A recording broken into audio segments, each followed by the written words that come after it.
우리 큐티 시간을 통하여서 또 하나님께서 주신 말씀을 통해서 이사야를 묵상을 하는데요.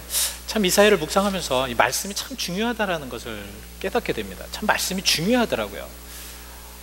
이 세상에서 말씀이 없어서 악해진 세상이 아니다라는 것을 깨닫게 됐습니다.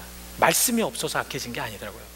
말씀은 풍성하게 지금 계속 또 하나님께서 주어지는데 그 말씀을 믿지 못해서 이 세상은 너무 악해져 있다. 그래서 멸망의 길로 가는 경우가 너무 쉽게 돼 있다. 이렇게 우리가 이제 깨달을 수가 있습니다. 그래서 제가 이 말씀이 얼마나 중요한 것인가에 대해서 이사야서를 통해서 조금 더 여러분들하고 좀 나누려고 합니다. 이 이사야서 이제 요새 말씀하시는 것은 그 유다 12번째 왕인 그 아하스 왕에 대해서 이제 말씀을 하는 건데요. 사실 아하스 왕은 하나님과 좋지 않은 관계였어요. 그래서 굉장히 좀 힘들었던 그런 상황인데 아니다 다를까 이제 아람국하고 북이스라엘이 합동을 해서 연합을 해서 이제 남유다로 이제 쳐들어오려고 합니다. 여러분 사실은 이게 우리가 이제 전쟁을 안 해봐서 그렇지 군에 있을 때 실질적인 전쟁 연습을 하게 되면 조금 이제 이해가 됩니다. 근데 진짜 전쟁이 있다 이런 것은 굉장히 마음이 두렵고 떨릴 수밖에 없거든요. 그래서 이사야서 17장 2절에는 이렇게 7장 2절에 이렇게 말씀을 하고 있습니다. 어떤 사람이 이제 다윗의 집에 이렇습니다. 이 다윗의 집에 알렸다는 것은 이제 궁전에 이제 알렸다라는 것입니다. 그래서 아람과 그리고 북이스라엘이 합동하여서 동맹이 맺어졌다라는 말을 듣고 왕이 마음과 그의 백성의 마음이 숲이 바람에 흔들림 같이 흔들렸더라. 이런 표현이 되고 있습니다. 참 재밌죠?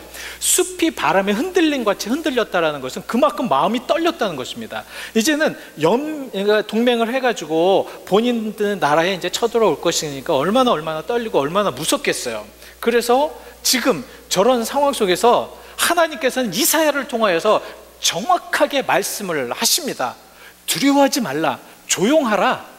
지금까지 저렇게 막 마음이 흔들리고 떨리니까 막 그냥 그 나라가 굉장히 막 웅성웅성했던 것 같아요. 막 궁전에도 굉장히 웅성웅성했던 것 같아요. 하나님 보실 땐 그게 아무것도 아닌데, 하나님이 생각할 때는 아무것도 아닌데, 근데 지금 그 아하스와 남유다는 너무너무 웅성해져 있습니다. 그래서 7장 4절에 이렇게 말씀을 하고 있습니다. 자, 아하스에게 이르렀습니다. 너는 삼가며 조용하라. 그리고 두려워하지 말며 낙심하지 말라. 두려워하면 낙심할 필요가 없다라는 거예요. 왜? 능력의 하나님이 계시고 역사의 하나님이 계시고 그리고 모든 것을 주관하시는 하나님이 계시는데 왜 두려워하고 왜 떨고 있느냐? 그러지 말라는 말씀이에요. 그런데도 불구하고 아하스는 하나님을 믿지를 못합니다. 이것이 문제예요.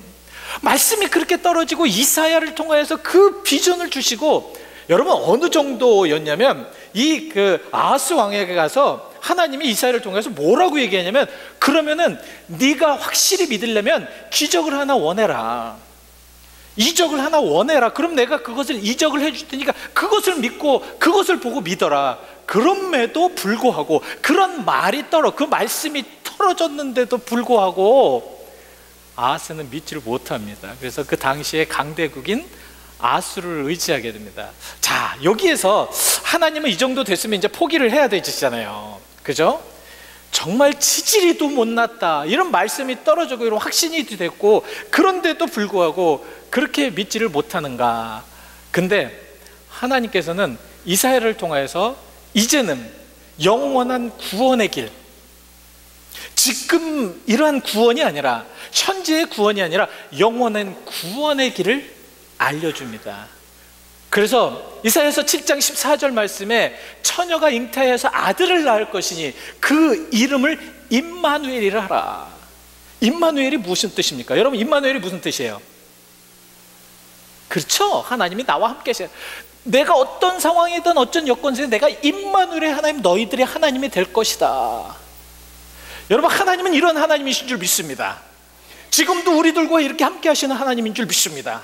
하나님께서는 여러분들의 어떤 상황이나 어떤 여건 속에서도 이렇게 임마누엘의 하나님으로, 여러분들과 함께 하신 하나님으로, 여러분들의 어떤 상황이든 어떤 여건이든 그런 상황 속에서 여러분들과 동행하시는 하나님이 되어주시기를 원하신다라는 말씀입니다. 웬 연주 하십니까? 하나님은 완전하신 하나님이시기 때문에 그렇다는 거예요. 완전하신 하나님. 우리는 완전할 수가 없습니다. 전쟁이 오면 두렵잖아요. 그죠? 어떤 상황이 되면, 시험이 오면 두렵지 않습니까? 무섭지 않습니까? 그래서 어떤 면에서는 우리도 아수와 같은, 똑같은 그런 인간들이에요. 여러분, 세상을 살다가 두려움이 오고 걱정이 오면 그냥 편하게 지내는 사람이 있습니까? 걱정되잖아요. 힘들잖아요. 그래서 우리는 그러한 말씀 속에서 다시 한번 완전하신 말씀을 고백하며 깨달으라는 말씀입니다. 그래서 시편 19편 7절 말씀에는 이렇게 말씀을 하고 계십니다. 우리 함께 읽어보시죠. 시작. 여호와 율법은 완전하여 영혼을 소생시키며 여호와의 증거는 확실하여 우둔한 자를 지혜롭게 하며. 완전하신 하나님의 그런 모든 말씀이 우리를 통하여서 살게 하시고, 어려움 속에서 건져내 주시고, 고통 속에서 이기게 하시는 하나님이시라는 것을 우리에게, 우리 말씀을 통해서 알게 하시는 것이라는 것입니다. 그런데 저렇게 이제 모든 말씀은 이제 완전하게 되어서 더 이상의 이제 어떤 그 율법이나 아니면 지혜서나 아니면 예언서나 아니면 정말 미래에 그런 되어지는 모든 상황들은 말씀이 이제 완전히 되었기 때문에 그런 그것으로 끝나느냐? 아닙니다. 하나님께서는 지금도 계속해서 우리를 계시를 통하여서 우리를 알 수 있도록, 깨달을 수 있도록, 하나님께서 내가 여기 있으니까 너를 위해서 하는 그 모든 것을, 임마누엘의 하나님 것을 알 수 있도록 계속해서 계시해 주신다라는 말씀입니다. 그래서 잠깐만 여러분들에게 여기서 약간 좀 신학적인 말씀을 드리려고 합니다. 자, 계시. 이 계시는 참 어려움 속에 있는 그런 인간들, 아직도 이 세상에서 세상만 바라보고 인간의 강한 것만 바라보고 인간의 것들만 바라보는 그런 사람들에게 지금 하나님께서는 계시를 통하여서 하나님의 의도를 말씀을 하고 계십니다. 그래서 이 계시에는 일반 계시라는 것과 특별 계시라는 것이 있습니다. 자, 일반 계시는 무엇이냐면 모든 사람들에게 동등하게 동등한 그런 환경을 통해서 알게 하시는 계시입니다.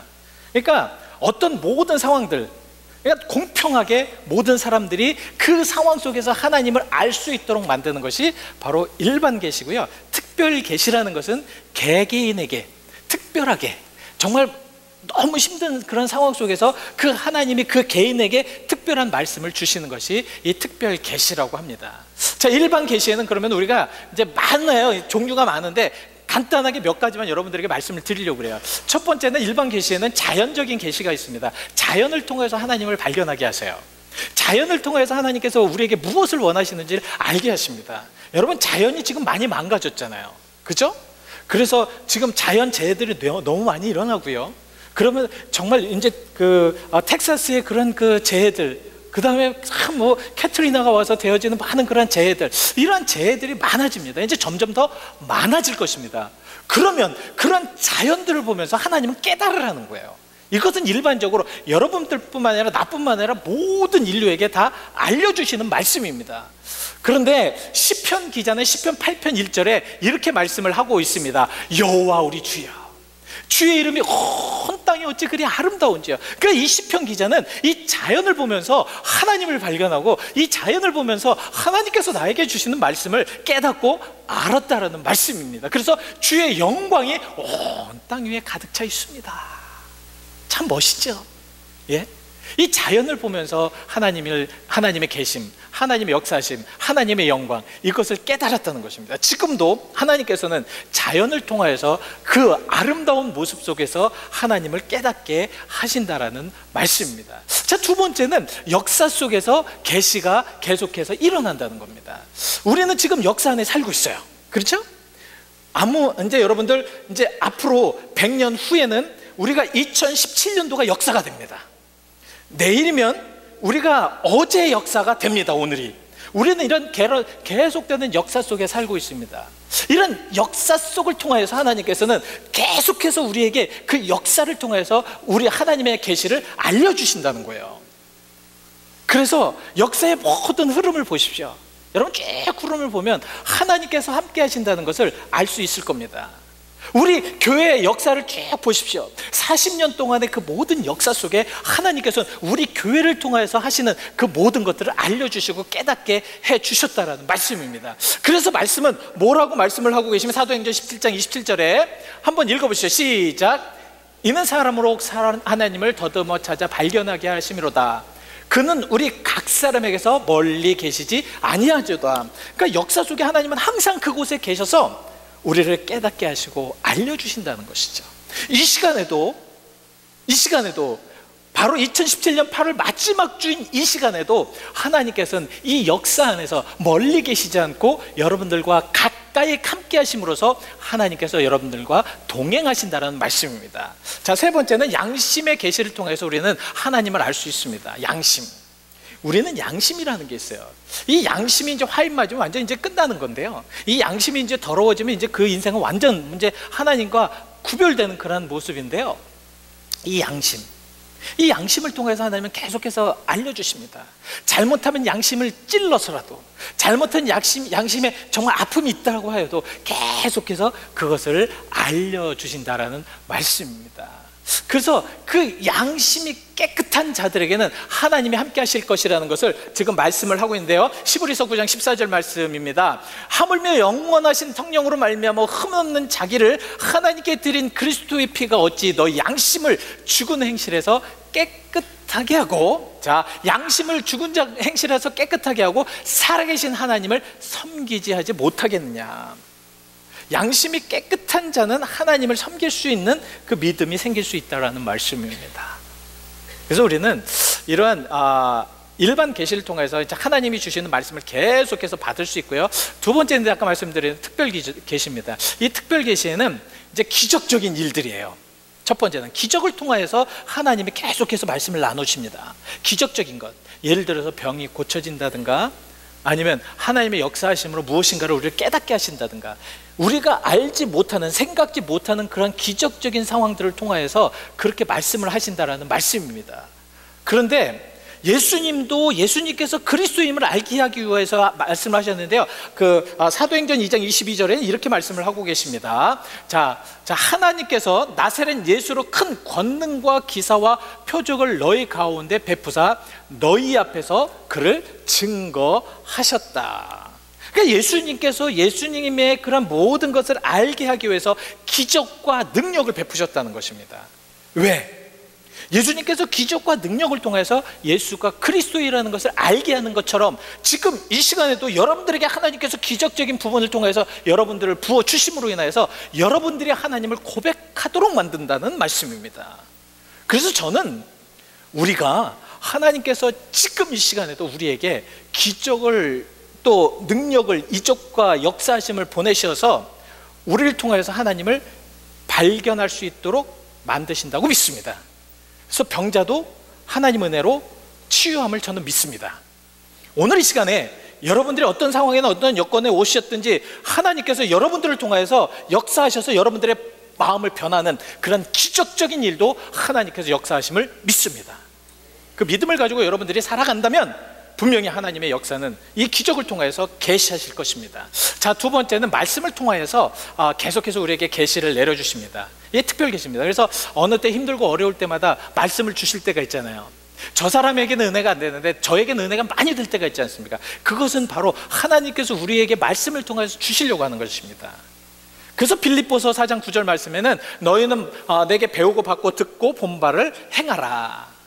배우고 받고, 그러니까 말씀을 통하여서 배우고 듣고 본 바를 행하면 그 가운데서 평강의 하나님이 너희들과 함께 하실 수 있기 때문에 말씀 안에서 주어지는 모든 말씀을 완전히 배우고 받아들이고 그리고 행하게 되면 평강의 하나님이 너희들과 함께 하시는 것을 체험하게 하신다는 말씀이죠. 이것이 계시입니다. 자, 그러면은 이제 마지막으로 우리가 이제 오늘 본문 말씀을 통하여서 이런 많은 말씀들, 풍성한 말씀들, 얼마나 말씀이 많아요, 그죠? 얼마나 하나님께서는 우리에게 주시려고 하시는 말씀이 많습니까?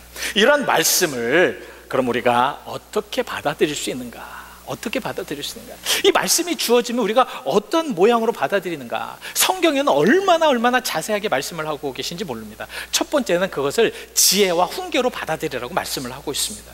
지혜와 훈계로 받아들이라. 자, 아까 말씀을 드렸습니다. 계시는 무슨 계시와 무슨 계시? 일반 계시와 특별 계시가 있었다. 그 일반 계시와 특별 계시를 통해서 계속 지금도 이 시간에도 계속 하나님은 계시로 말씀을 하시고 또 어떤 뜻으로 말씀을 하시고 그 의미를 가지고 말씀하실 때 그것을 받아들이는 가장 첫 번째가 무엇이다? 지혜와 훈계로 받아들여야 된다는 거예요. 지혜와 훈계. 지혜는 무엇입니까?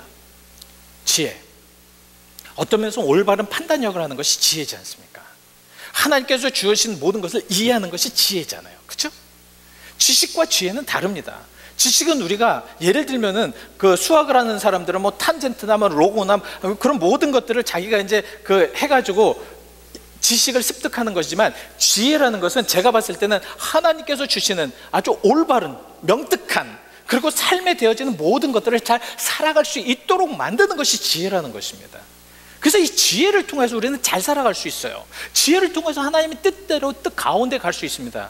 그래서 저는 이 지혜로운 자들을 보면 참 좋아요. 왜냐하면 이 잠언서가 이 지혜서나 마찬가지, 잠언서의 어떤 그 주제는 지혜입니다. 그죠?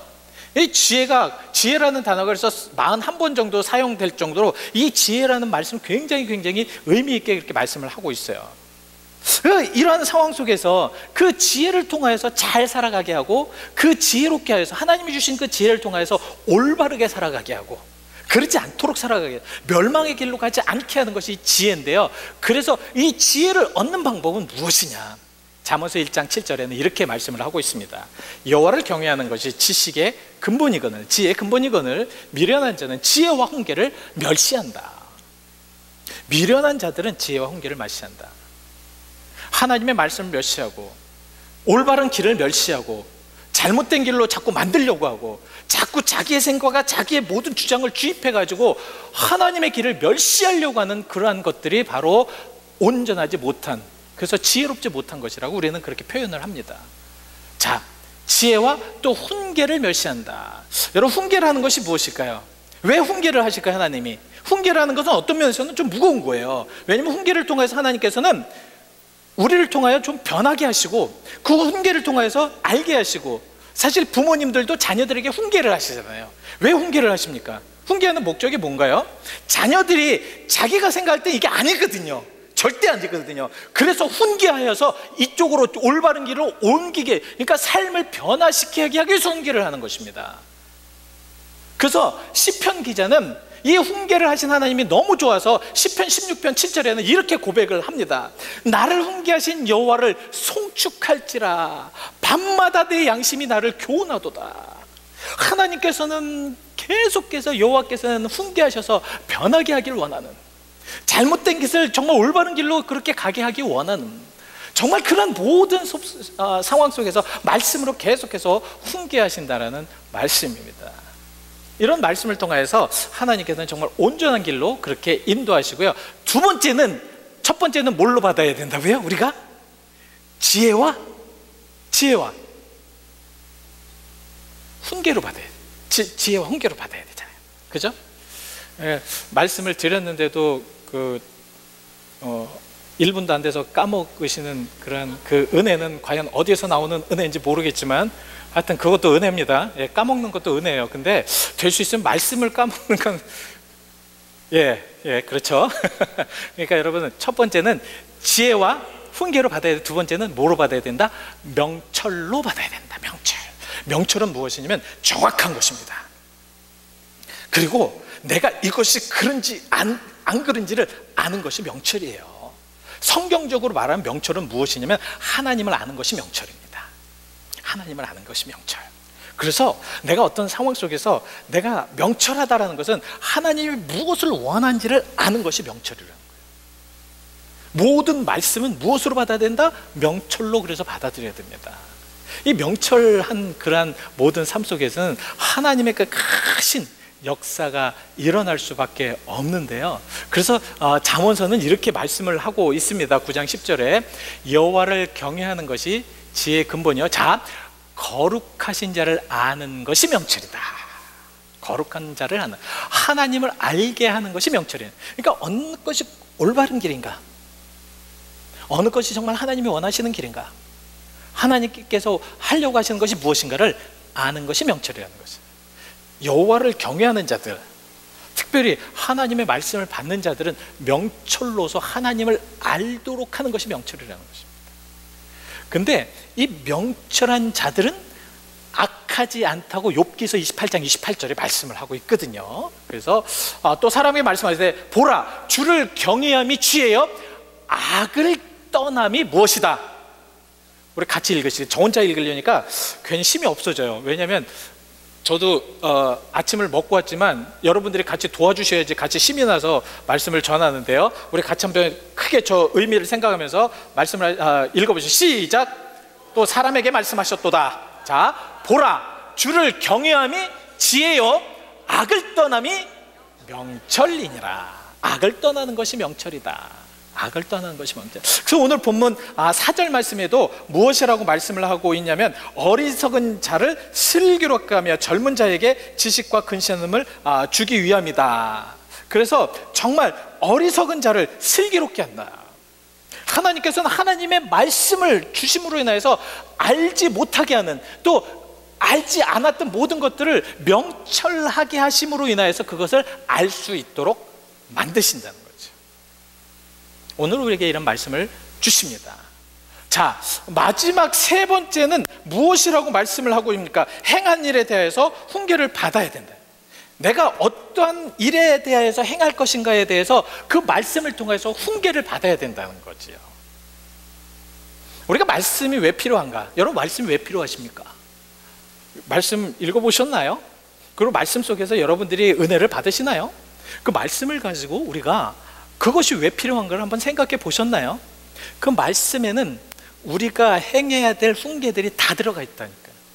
그래서 우리가 온전하게 말씀을 받아야지만 그 훈계를 알아듣고 깨달았고 그것을 온전하게 하나님과 동행할 수 있는 방법을 찾을 수가 있다는 말씀입니다.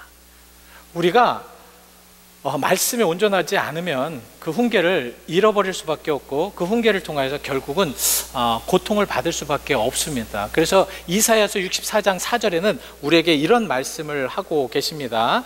자, 주 외에는 자기를 앙망하는 자를 위하여 이런 일을 행한 신은 옛부터 들은 자도 없고 귀로 들은 자도 없고요, 그리고 눈으로 본 자도 없었느니라. 그러니까 하나님이 하신 일을 그동안 모든 역사적으로 봤을 때 하나님, 누가 여러분 홍해를 갈랐다고 어디에서 나옵니까? 만나와 메추라기를 주셨다고 어디에서 나오십니까? 그 나오는 거 보셨습니까? 네? 그리고 하나님께서 모든 걸 싸우셔서 여리고성을 무너뜨린 그런 하나님의 능력을 여러분들 모든 역사에서 그것을 본 적이 있으십니까? 그런 자가 어디 있습니까? 그런 하나님이 어디 있냐고요. 그런 하나님께서 여러분들에게 말씀을 주시고 그 말씀을 받으라고 하는데 그 말씀대로 살려고 하는, 왜? 우리를 생명의 길로 인도하시려고, 영원 길로 인도하시려고, 임마누엘의 하나님이 되시려고, 약속하신 대로 하나님께서 정말 구원을 얻게 하시려고 하는, 믿는 자에게는 구원의 길로 옮기시려고 하는 그런 하나님이 되게 하시려고 지금도 우리에게 말씀을 계속해서 주신다는 것입니다. 저런 하나님이 어디 있습니까? 예? 살아서 우리에게 지금도 역사하셔서 인도하시는 그런 하나님이 어디 있습니까? 기도하시겠습니다.